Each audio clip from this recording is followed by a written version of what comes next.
Moi, j'ai toujours beaucoup mangé de viande et de poisson. J'adorais les animaux et je en mangeais en même temps. Comme quoi, c'est vraiment, je pense, possible d'aimer les animaux, d'être en incohérence et de les manger à cause des traditions, des habitudes. Et donc, je l'ai fait pendant 30 ans.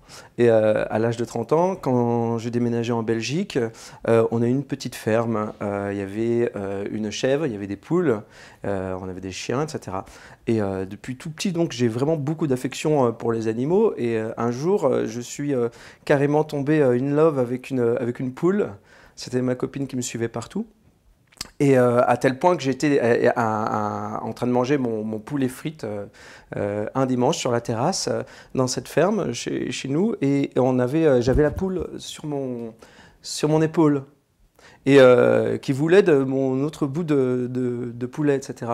Et là, je me suis rendu compte il y avait un vrai problème. Je commençais à très très mal vivre cette situation, de cette habitude comme ça, de cette non remise en question de mon alimentation, parce qu'on m'avait dit depuis tout petit que c'était comme ça qu'on mangeait, et de cet amour que j'avais naturel, cet élan que j'avais pour les animaux autant que que pour les êtres humains.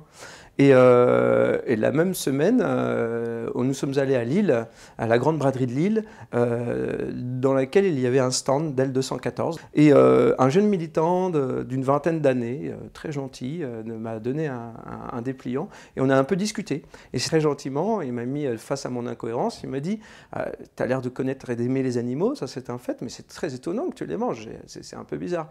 Et j'ai rien su lui répondre. Je me suis dit mais il a raison, à un moment donné j'ai baissé les armes, on est rentré à la maison, on a vidé le frigo et du jour au lendemain on a enlevé les animaux de notre alimentation. Alors au départ, ça a été plusieurs années de végétarisme parce que je ne savais pas ce qui se passait du tout dans l'industrie du lait.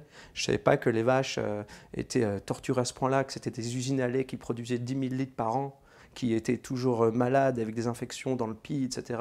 Et qu'on envoyait à l'abattoir au bout de 4 ans, après les avoir inséminés chaque année, avoir mis les veaux à l'abattoir. Je ne savais pas ce qui se passait. Et je pensais surtout, j'étais tout à fait en accord avec le mythe et la croyance populaire que le lait, c'est bon pour nous, que voilà, qu'on a le calcium grâce au lait, etc. Ce qui est vraiment une ineptie. Et au contraire, le lait de vache est très mauvais pour la santé. Mais je ne savais pas. Donc j'ai fait l'erreur de compenser toute ma viande par les produits laitiers, en particulier le fromage.